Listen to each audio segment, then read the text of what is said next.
Bonjour et bienvenue dans cette nouvelle vidéo. Nous allons voir à présent comment créer une première question avec Slido. Pour créer un événement dans Slido, il nous suffit de cliquer sur Create Slido. Nous allons indiquer une date de début et une date de fin. Si l'événement se produit sur la même journée, la date sera évidemment la même. Nous allons indiquer par exemple la date du 12 juin. Il vous faudra donner un nom à votre événement. On va l'appeler nuage de mots. Et cliquer sur Create Slido. Une fois notre événement créé, il nous faut choisir le type de question que nous souhaitons utiliser. Lorsque nous glissons le curseur sur les différents types de questions, nous voyons apparaître dans la fenêtre de droite un aperçu du style de réponse que nous pouvons obtenir. Dans le cadre d'un nuage de mots, plus le nombre de mots proposés sera important, plus le nuage s'agrandira et plus un mot sera utilisé souvent, plus il apparaîtra en gros caractères dans le nuage. Voyons à présent comment formuler la question. La manière dont vous allez formuler la question sera déterminante pour votre animation. Elle implique d'avoir réfléchi en amont au type de réponse que vous allez obtenir. Dans le cadre de l'animation d'un nuage de mots, en fonction de votre contexte, vous devez déterminer si vous autorisez ou non vos participants à proposer plusieurs réponses.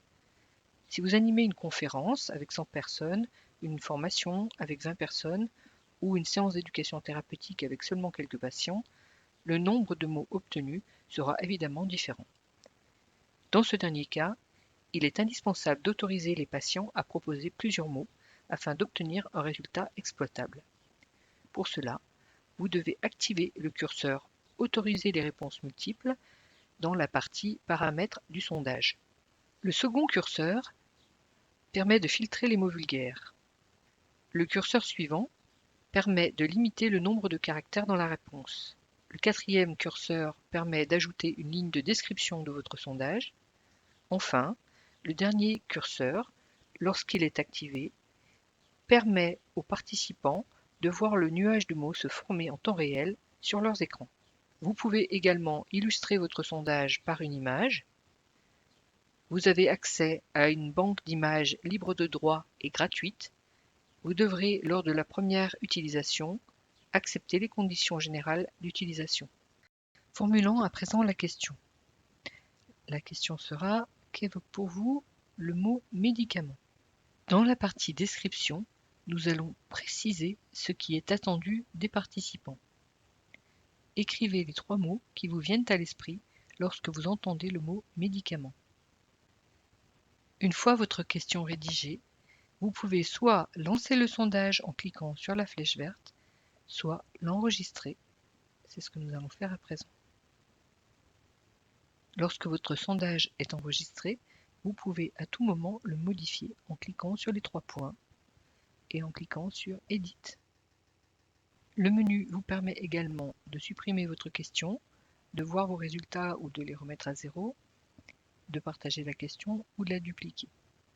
Dans tous les cas, en amont de votre animation, vous devrez lancer votre sondage en cliquant sur cette flèche.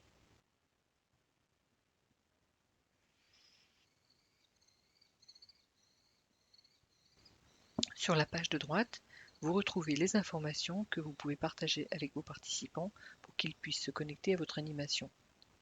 Soit le numéro de code de l'animation qu'ils rentreront dans la fenêtre sur la page d'accueil de slido.com, soit en cliquant sur le bouton « Copier le lien ». Il ne vous restera plus ensuite qu'à coller ce lien dans le chat durant votre animation.